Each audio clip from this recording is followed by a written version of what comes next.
Hello Mouses! Today I want to start off with a bit of a joke because some of what we're going to talk about is serious. So this is what came up when I was looking around Wikipedia for birds, basically, because it was something that came up on Tumblr. We've been discussing birds and we ended up on the Wikipedia page for the great tit. And of course this leads to hilarity when you find out one of the pictures is captioned "a pair of great tits." Yes, it's official, I am that immature.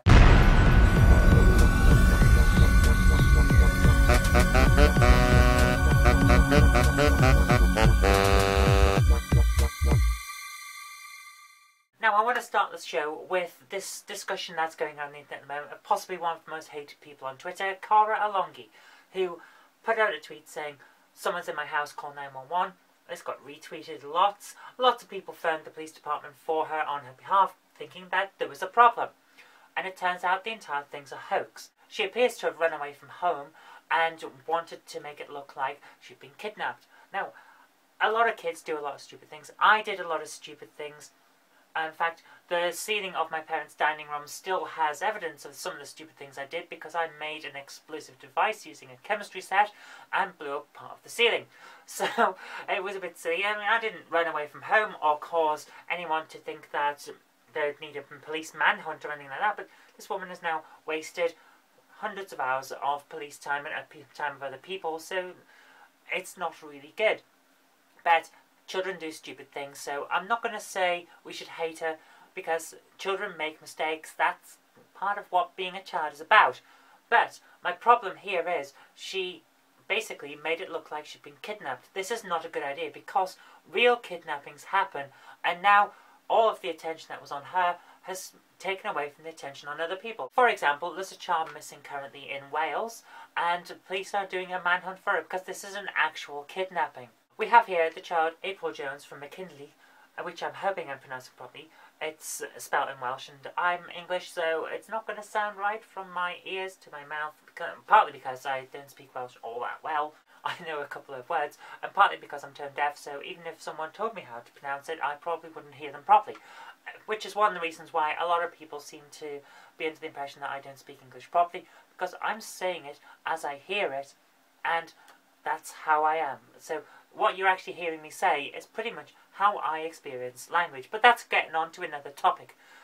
This child, April Jones, has been kidnapped, effectively, by someone who turned up when she was playing in a park, and they're in a white van, so the chances of finding the van are pretty slim, because let's face it, anyone in Britain who walks down the street will see at least one white van. It's in the 70s it was the blue Ford Transit, now it's the white van.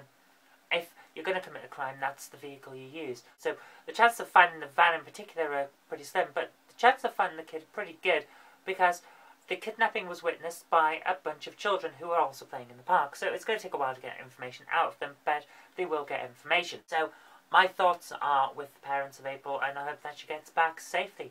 But this just goes to demonstrate why you shouldn't have the idea, oh, I'm going to run away from home, but I'm going to fake a kidnapping, because that takes away police time from actual kidnappings. And that's just, no, you just don't do that. You need a slap if you're going to try that. If you're going to do something stupid, don't do it in the stupidest manner you can. Don't take up time that could be better spent on people who deserve it. Okay, let's move on. Talking about people who don't deserve it and wasting time as well, for especially police time, Abu Hamza is in court again. This guy, who is accused of running training camps and developing training camps, and who apparently lost both of his hands because he was trying to make explosives, is currently fighting extradition to the United States on terrorism charges. He's claiming ill health and saying that it would be wrong to send him to America in his current state. But to be honest with you, if half of what he's been accused of is true, I don't care what state he's in, he shouldn't be in the country. Extradite him today, please. The Home Office is actually backing me up on this one. They want him out of the country as soon as possible. Now, Hamza has been a problem for the British government for years. It's going on for probably a decade or so. He's a former preacher at Finsbury Park Mosque, which anyone who watches 24 or the news will have heard of, because it's being used as a breeding ground for extremism, and he's one of the major people from it. So, to be honest with you, get rid of him. I have no time for people like that. I don't care what religion you are. If you're preaching hate, which he was, you don't deserve to be in Britain. So, Home Office, get rid of him. back you up all the way for that one. Okay, finally, I want to talk about something that really, really hits on the future of our existence. We have a big energy problem. And the biggest problem with the renewable sources of energy and the solar energy and wind energy and all kinds of other energy is a lot of it is generated when we can't use it or when we just don't have the capacity to store it. But now, scientists have worked out how to freeze and compress air down to basically cryogenic suspension levels using all of the excess energy that we generate from renewable sources when we're not using it. This means that we can effectively use air to store energy. This is amazing. We're storing energy in thin air. Well, it won't be quite so thin soon because it's compressing it and storing it so thick air. But that is amazing. This is fantastic because just think, once this is developed fully, the possibilities are amazing.